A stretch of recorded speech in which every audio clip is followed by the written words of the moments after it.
আসসালামু আলাইকুম প্রিয় দর্শক, কেমন আছেন? আশা করি ভালো আছেন। আজকে আমাদের জলম ঐতিহ্যবাহী জলম স্কুল অ্যান্ড কলেজ মাঠে ঘুরতে আসলাম। আসার পথে আমার এক তিন বন্ধুর সাথে দেখা হয়ে গেল। ওনারা মাঝে মাঝে কন্টেন্ট ভিডিও তৈরি করে, মাঝে মাঝে আপনাদেরকে দেখায়। অনেক আমার সিনিয়র, আমার ছোট ভাই। যাক, আমি হয়তো ক্ষমা করে নিবে আমার ছোট ভাই। ওনাদের সাথে আজকে অনেকদিন পর দেখা হলো। দেখা হওয়ার সাথে তাদের সাথে একটু ভালো লাগলো।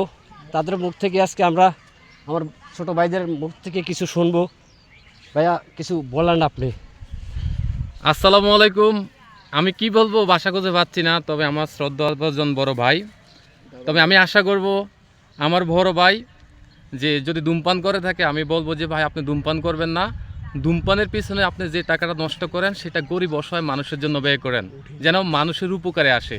আমি শুধু এইটুকুই বলবো, ঠিক আছে? ইনশাআল্লাহ। আমি তার থেকে বেশি কিছু বলতে পারবো না। আমি চাই আপনারা যেন গরিব অসহায় মানুষের পাশে দাঁড়ান। আমরা গরিব ঘরের সন্তান, আমরা বুঝি গরিবের মর্মটা কি। আমি এতটুকুই চাই, আর কিছুই না ভাই। ইনশাআল্লাহ ইনশাআল্লাহ। আমার ছোট আরেকজন ভাই নাইমুল ভাই, উনি কিছু কথা বলবে আপনাদের মাঝে।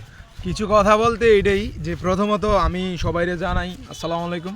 আর দ্বিতীয় কথা হচ্ছে যে উনি আমাদের সিনিয়র, কিন্তু উনিও হচ্ছে আমাদের মতন কাজ করে, পাশাপাশি হচ্ছে ফেসবুকও সময় দেয়, তারপরে হচ্ছে টিকটকও সময় দেয়। ওনারা সবাই চিনে দাদা ভাই নামে, না? জি জি, দাদা ভাই নামে। তো ওনার যদি ফেস থাকে, যদি এই ভিডিওটা ফেস থেকে দেখেন, এই ফেসটা ফলো করবেন। আর যদি টিকটক থেকে দেখেন তাহলেও টিকটকে ফলো করবেন। আর সব কথা শেষ কথা হচ্ছে আমরা মানেই জলম মানেই আমরা। ভালো থাকবেন, ইনশাআল্লাহ। যাক, এই বলে আপনাদের মাঝ থেকে বিদায় নিলাম। পরে আর এটা ধন্যবাদ। গ্রিন লাইন আসার সম্ভাবনা তো। ভাই মোবাইলটা দেন।